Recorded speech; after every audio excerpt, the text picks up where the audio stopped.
హోలీ అంటే రంగుల పండుగ. కాని ఆ రంగుల వెనుకున్న అసలు కథేంటో ఇప్పుడు చూద్దాం.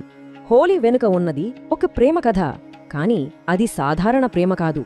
హోలీ మొదటి కథ రాధాకృష్ణుల ప్రేమ. ఇక్కడ రాధ అంటే సంపూర్ణ భక్తి, కృష్ణుడు పరమాత్మ.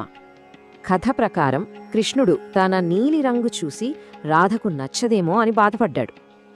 ఆ రంగుల ఆట వారి దివ్య ప్రేమకు, ఆత్మ పరమాత్మతో కలవడానికి ప్రతీకగా మారింది. చూడండి, సాధారణ ప్రేమలో అంచనాలుంటాయి, కాని వాళ్ళ దివ్య ప్రేమలో ఉండేది సమర్పణ మాత్రమే. సరే, ఇది ప్రేమ కథ. మరి హోలీకి ధైర్యంతో ముడిపడిన మరో కథ కూడా ఉంది, తెలుసా? అదే హోలీకి మరో రూపం, విజయ పండుగ. అంటే చెడుపై మంచి సాధించిన గెలుపు.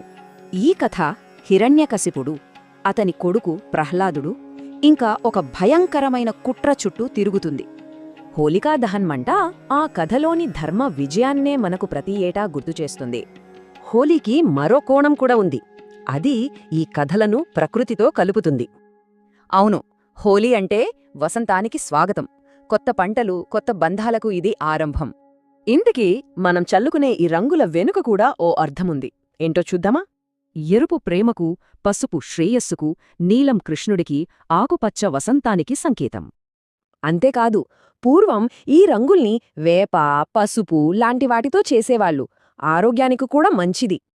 అంటే దివ్యప్రేమ, ధర్మ విజయం, ప్రకృతి పునరుద్ధరణ, ఈ మూడూ కలిస్తేనే హోలీ పండుగ.